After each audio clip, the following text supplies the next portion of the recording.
जय माता की।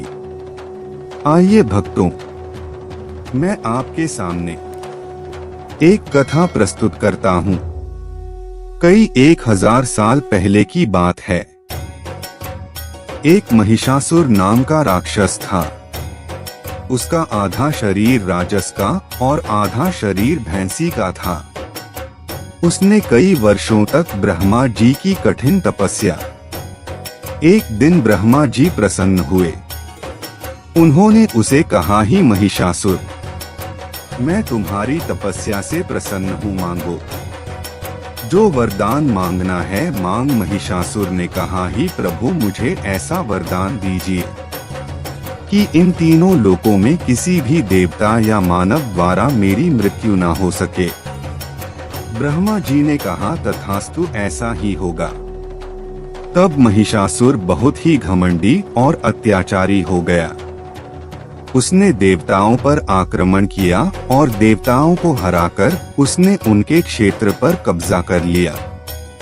सभी देवता महिषासुर के उत्पात से परेशान हो गए थे। तब वो सभी मिलकर ब्रह्मा जी, विष्णु जी और शंकर जी की शरण में गए। सभी देवताओं ने मिलकर एक सभा में इसका उपाय ढूंढने का प्रयास किया। श्री ब्रह्मा, विष्णु और महेश ने एक तेज प्रकाश पुंज से एक सुंदर देवी का निर्माण किया। इसी देवी को सारी दुनिया आदिशक्ति के नाम से जानती। सभी देवताओं ने मां दुर्गा को सभी प्रकार के अस्त्र शस्त्र से सज्जित किया।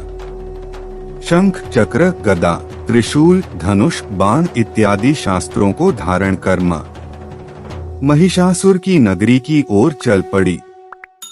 जब महिषासुर को उनके बारे में सूचना मिली, तब वे उनसे मिलने के लिए लालायित हो उठा। महिषासुर ने देवी के सामने विवाह का प्रस्ताव रखा। तब मां दुर्गा ने कहा, ही है स्वराज, मुझसे युद्ध करो। यदि तुमने मुझे युद्ध में जीत लिया तो मैं तुमसे अवश्य विवाह करूंगी। तब महिषासुर ने देवी से कहा कि मैं युद्ध के लिए तैयार हूँ। महिषासुर और मां के बीच युद्ध प्रारंभ हो गया।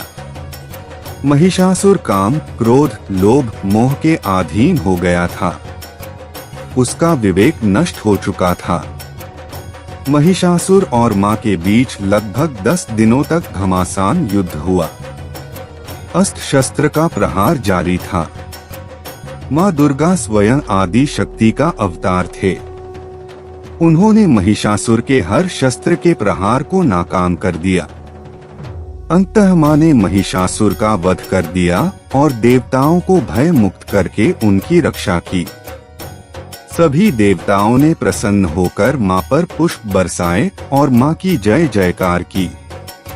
तब से हिंदुओं में नवरात्रि का त्योहार मनाना शुरू हुआ। जय माता की।